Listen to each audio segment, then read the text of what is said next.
എല്ലാ വിദ്യാർത്ഥികൾക്കും ഐവ സുന്നിയ റെസിഡൻഷ്യൽ അക്കാദമിയുടെ +1 എക്കണോമിക്സ് ക്ലാസ്സിലേക്ക് സ്വാഗതം. നമ്മൾ ഡിസ്കസ് ചെയ്തുകൊണ്ടിരിക്കുന്ന chapter 3 Indian economy since 1991. Globalisation, privatisation, liberalisation, അതുപോലെ തന്നെ റിഫോംസുകൾ തുടങ്ങിയ കാര്യങ്ങളായിരുന്നു ഡിസ്കസ് ചെയ്തുകൊണ്ടിരുന്നത്. ഇന്ന് നമ്മൾ ഡിസ്കസ് ചെയ്യാൻ പോകുന്നത് ഗ്ലോബലൈസേഷൻ. ലിബറലൈസേഷൻ നമ്മൾ ഡിസ്കസ് ചെയ്തു കഴിഞ്ഞ ക്ലാസ്സിൽ. പ്രൈവറ്റൈസേഷൻ നമ്മൾ ഡിസ്കസ് ചെയ്തു കഴിഞ്ഞതാണ്. ഇനി നമുക്ക് ഗ്ലോബലൈസേഷൻ എന്നുള്ളത് കൊണ്ട് എന്താണ് അർത്ഥമാക്കുന്നത് എന്ന് നോക്കാം. Globalization generally refers to the integration of the economy of the country with the world economy. Integrate ചെയ്യുക എന്ന് ഉദ്ദേശിക്കുന്നത് മാക്സിമം എന്താണ്, റെസ്ട്രിക്ഷൻസ് റിമൂവ് ചെയ്യുക എന്നുള്ളതാണ്. അപ്പോൾ ഒരു എക്കണോമി എന്തായിരുന്നു, ബിഫോർ 1991 ഇന്ത്യൻ എക്കണോമി എന്തായിരുന്നു, ക്ലോസ്ഡ് എക്കണോമി ആയിരുന്നു അല്ലേ. എല്ലാത്തിനും ഒരു റെസ്ട്രിക്ഷൻസ് ഇമ്പോസ് ചെയ്യുക, സ്വയം വേണ്ട കാര്യങ്ങൾ മാക്സിമം സ്വയം ഉൽപ്പാദിപ്പിക്കുക എന്നുള്ളൊരു കൺസെപ്റ്റിൻ്റെ മുകളിലായിരുന്നു നമ്മുടെ രാജ്യം മുന്നോട്ട് പോയതെങ്കിൽ 1991 integrate our economic with world economy means മറ്റ് രാജ്യങ്ങളുമായിട്ട് കൂടുതൽ ബന്ധങ്ങൾ സ്ഥാപിക്കുക, വ്യാപാരത്തിലൊക്കെ റെസ്ട്രിക്ഷൻസുകളൊക്കെ മാക്സിമം ഒഴിവാക്കിയിട്ട് എന്ത് ചെയ്യുക, വ്യാപാരങ്ങളൊക്കെ ഏർപ്പെടുക. ആ ഒരു പ്രോസസ്സിനെയാണ് നമ്മൾ എന്ത് പറയുന്നത്, ഗ്ലോബലൈസേഷൻ കൊണ്ട് അർത്ഥമാക്കുന്നത്. അപ്പോൾ ഇവിടെ ഈ ഒരു ടേമാണ് നമ്മളെ മൈൻഡിൽ കൃത്യമായിട്ട് ഓർത്ത് വെക്കേണ്ടത്. Integration of the economy of the country with the world economy. Integration. It involves creation of network and activities which eliminate economic, social and geographical boundaries. അപ്പോൾ ഗ്ലോബലൈസേഷനിൽ എന്തൊക്കെ ഉണ്ടാവും, മാക്സിമം എലിമിനേറ്റ് ചെയ്യുക, പല കാര്യങ്ങളും എലിമിനേറ്റ് ചെയ്യുക, എക്കണോമിക്കായിട്ടും സോഷ്യലായിട്ടും ജോഗ്രഫിക്കലായിട്ടുള്ള ബൗണ്ടറീസ് ഒക്കെ എലിമിനേറ്റ് ചെയ്തിട്ടുള്ള ഒരു ആക്ടിവിറ്റീസ് ആയിട്ടാണ് ഗ്ലോബലൈസേഷനെ നമ്മൾ ട്രീറ്റ് ചെയ്യുന്നത്. അതുകൊണ്ടാണ് it involves creation of network and activities which eliminates economic, social and geographical boundaries, restriction, social restriction, അതുപോലെ തന്നെ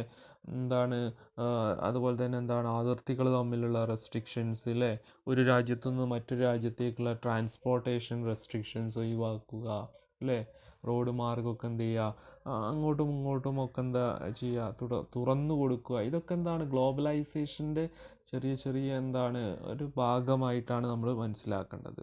അപ്പോൾ അതുപോലെ തന്നെ കൾച്ചറൽ ആയിട്ട് എന്ത് ചെയ്യുക, ഇൻ്റഗ്രേറ്റ് ചെയ്യുക, സോഷ്യലായിട്ട് ഇൻ്റഗ്രേറ്റ് ചെയ്യുക, എക്കണോമിക്കായിട്ട് ഇൻ്റഗ്രേറ്റ് ചെയ്യുക. Economic integration means elimination of tariff and non tariff barriers.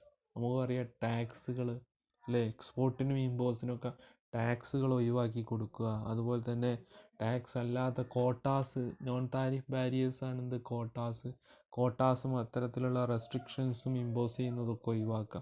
ഇതൊക്കെ ഗ്ലോബലൈസേഷൻ കൊണ്ട് നമ്മൾ മനസ്സിലാക്കിയെടുക്കേണ്ട കാര്യങ്ങളാണ്. അപ്പോൾ ഇത്തരത്തിൽ എന്താണ്, അതിർവരമ്പുകൾ എന്താണ് ഒഴിവാക്കുന്ന ഒരു പ്രോസസ്സ് അല്ലേ, അതിന് നമുക്ക് എന്ത് പറയാം, ഗ്ലോബലൈസേഷൻ എന്ന് പറയാം. Then outsourcing. ഗ്ലോബലൈസേഷൻ വന്നതിൻ്റെ ഭാഗമായിട്ട് വന്ന മറ്റൊരു ടേമാണ് outsourcing. Is one of the important outcome of the globalisation process. എന്താണ് ഔട്ട്സോഴ്സിങ് എന്നുള്ളത്? ഞാൻ സിമ്പിളായിട്ട് ഒരു കാര്യം നിങ്ങൾക്ക് പറഞ്ഞു തരാം. ഇപ്പോൾ സപ്പോസ് നമ്മളൊരു ബിസിനസ് ഓർഗനൈസേഷൻ ആവുന്ന സമയത്ത് ആ ബിസിനസ്സിന് ഒരുപാട് ഫങ്ഷൻ ഉണ്ടാവും അല്ലേ, വിൽപ്പന അല്ലേ, മാർക്കറ്റിംഗ് ആയിട്ടുള്ള ആക്ടിവിറ്റീസ് ഉണ്ടാവും.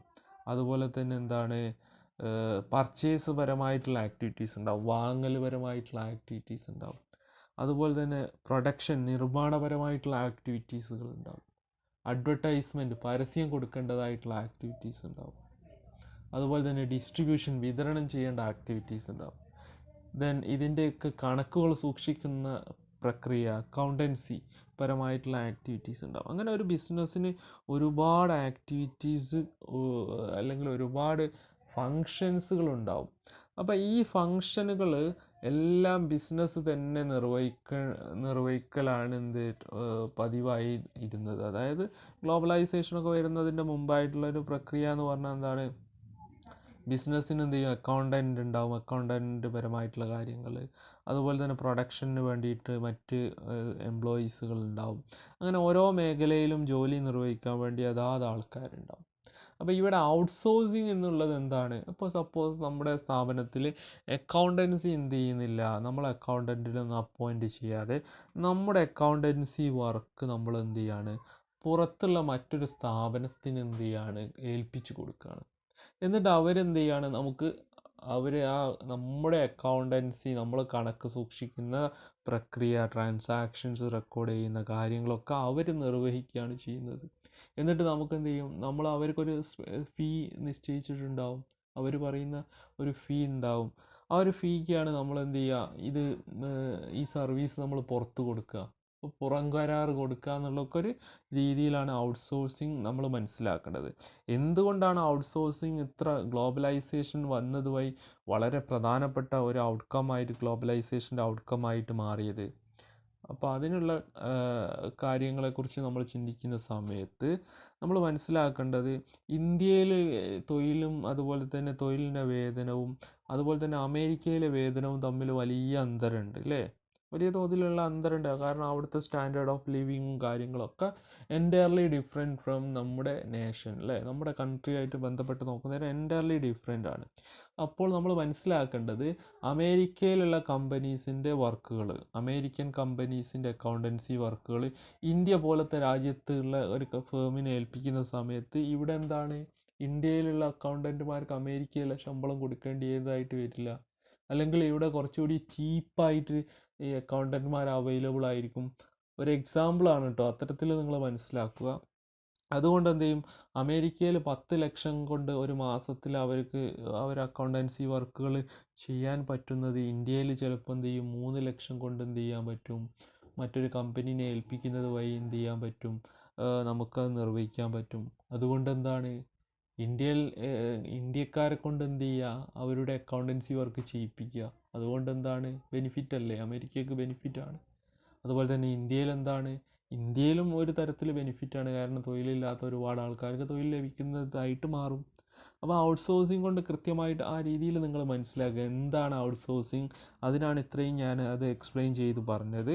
അപ്പോൾ ഔട്ട്സോഴ്സിങ് എന്താണ്, ഗ്ലോബലൈസേഷൻ്റെ ഒരു പ്രധാനപ്പെട്ട ഔട്ട്കം ആണ് എന്നുള്ളത് മനസ്സിലാക്കുക.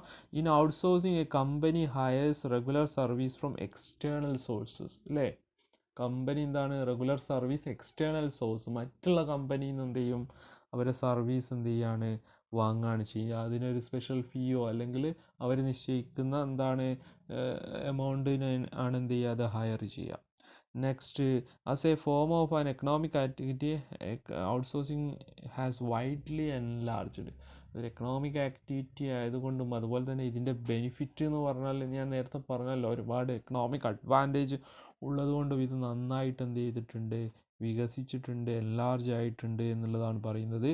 Many of the services such as voice based business processes, popularly known as business process outsourcing or call സെൻറ്റേഴ്സിൻ്റെ വർക്കുകൾ, അതുപോലെ തന്നെ record keeping, accountancy, banking services, music recording, film editing, book transcription, അതുപോലെ തന്നെ clinical service etcetera outsourced by companies in developed countries to India. Developed countries ഉദ്ദേശിക്കുന്നത് America പോലത്തെ എന്താണ്, വികസിത രാജ്യങ്ങൾ, വികസിച്ചു കൊണ്ടിരിക്കുന്ന ഇന്ത്യയിലേക്ക് ഔട്ട്സോഴ്സ് ചെയ്യുന്നുണ്ട്. കാരണം എന്താണ്, ഇവിടെ ചീപ്പസ്റ്റ് ലേബർ ഫോഴ്സ് അവൈലബിൾ ആണ്. അതുകൊണ്ട് എന്താണ്, അവർക്ക് എന്ത് ചെയ്യും, വളരെ കുറഞ്ഞ ക്യാഷിന് എന്ത് ചെയ്യും, ഈ ഫങ്ഷൻസ് എന്ത് ചെയ്യാൻ പറ്റും, പെർഫോം ചെയ്ത് കിട്ടുമെന്നുള്ളതാണ്. The low wage rate and availability of skilled manpower in India have made it is a destination for global outsourcing in the post reform period. ഈ ഒരു low wage rate structure in India എന്തായിട്ട് മാറ്റി, ഔട്ട്സോഴ്സിങ്ങിൻ്റെ ഒരു ഹബ്ബായിട്ട് ഇന്ത്യയെ മാറ്റി എന്നുള്ളതാണ്.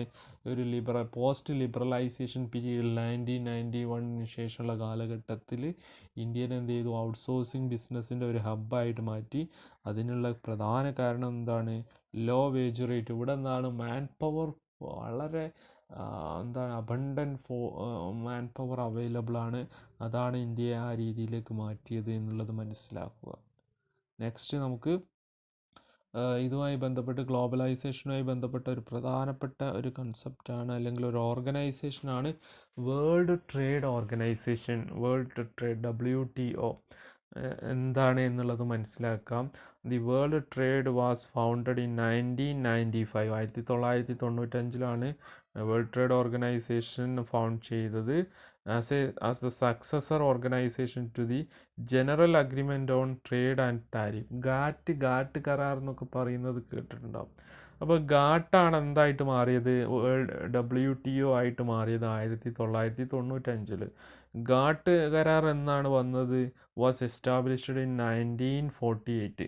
ഈ 1948 GATT general agreement on tariff and trade അല്ലേ, ജനറൽ അഗ്രിമെൻറ്റ് അല്ലേ, മൊത്തത്തിലുള്ള ചില അഗ്രിമെൻറ്റ് താരിഫും ട്രേഡും തമ്മിലുള്ള അഗ്രിമെൻറ്റ് ഒക്കെ ആയി ബന്ധപ്പെട്ട ഒരു കരാറാണ് എന്ത്, ഗാട്ട്. ഈ ഗാട്ടാണ് എന്ത് ചെയ്തത് 1995 എന്തായിട്ട് മാറിയത്, വേൾഡ് ട്രേഡ് ഓർഗനൈസേഷൻ ആയിട്ട് മാറിയത്.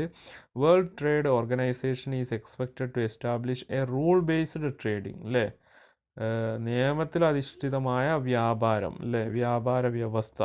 In which nations cannot place arbitrary restriction on trade.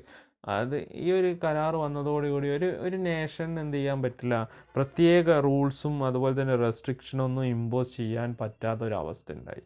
ഒരു രാജ്യം എന്ത് ചെയ്യാണ്, വളരെ അന്യായമായ രീതിയിൽ എന്ത് ചെയ്യാണ്, ചില റൂളുകളൊക്കെ എന്ത് ചെയ്യാണ് അവർ മെയിൻറ്റെയിൻ ചെയ്യുകയാണ്. എന്ത് ചെയ്യുക, അവരെ രാജ്യത്തിന് വേണ്ടി മാത്രം എന്ത് ചെയ്തു, സ്വയം താല്പര്യങ്ങൾക്ക് വേണ്ടി അനുകൂലമാക്കിയിട്ട് മാത്രം എന്ത് ചെയ്യാണ് അത് ചെയ്യുന്നത്. എന്ത് ചെയ്തു, ഈ ഒരു വേൾഡ് ട്രേഡ് ഓർഗനൈസേഷൻ വന്നതോടുകൂടി എന്ത് ചെയ്തു, അത് തടഞ്ഞു. അതായത് ഇതിലെ മെമ്പർ കൺട്രീസുകൾ, ഒരുപാട് കൺട്രീസ് മെമ്പേഴ്സായിട്ട് വന്നിട്ടുണ്ട്.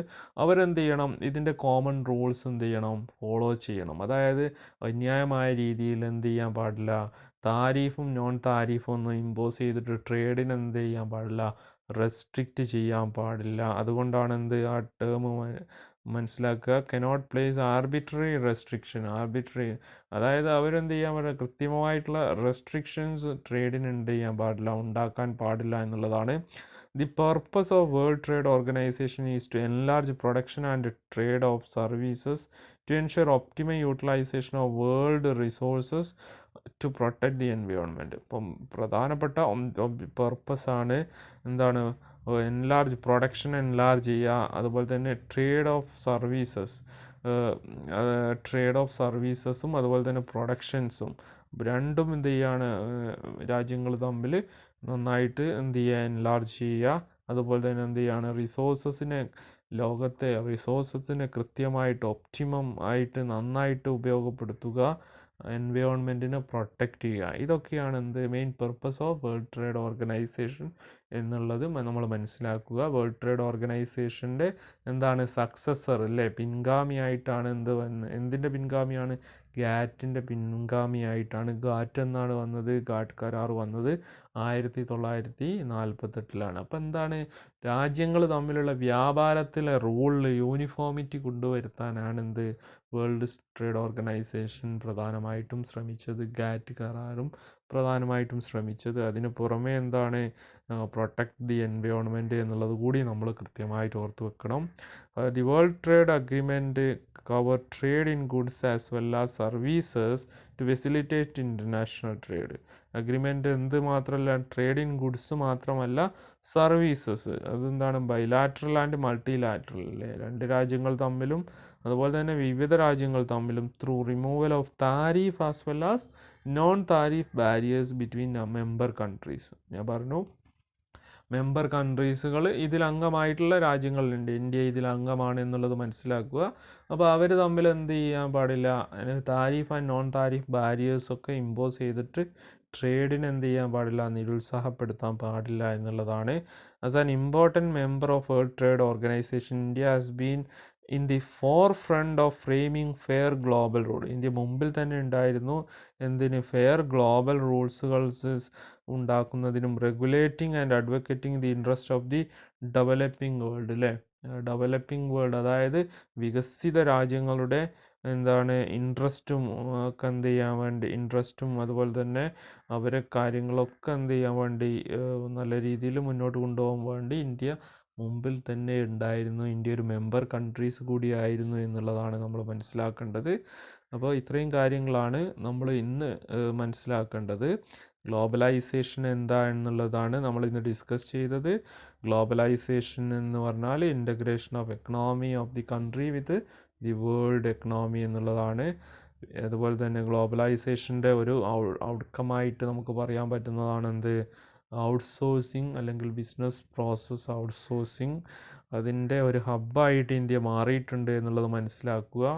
Then world trade organisation that was founded in 1995, that was considered as the successor of GATT 1948. Then main aim എന്താണ്, removal of trade and tariff and non tariff barriers and protect environment and ensure optimum utilisation of world resources. ഇതൊക്കെയാണ് എന്ത് main ഒബ്ജക്റ്റീവോ അല്ലെങ്കിൽ purpose of establishing world trade organisation. India world trade ഓർഗനൈസേഷനിലെ മെമ്പറായിട്ടുള്ള ഒരു country കൂടിയാണ് എന്നുള്ളത് കൂടി മനസ്സിലാക്കുക. നന്നായിട്ട് കൃത്യമായിട്ട് മനസ്സിലാക്കുക.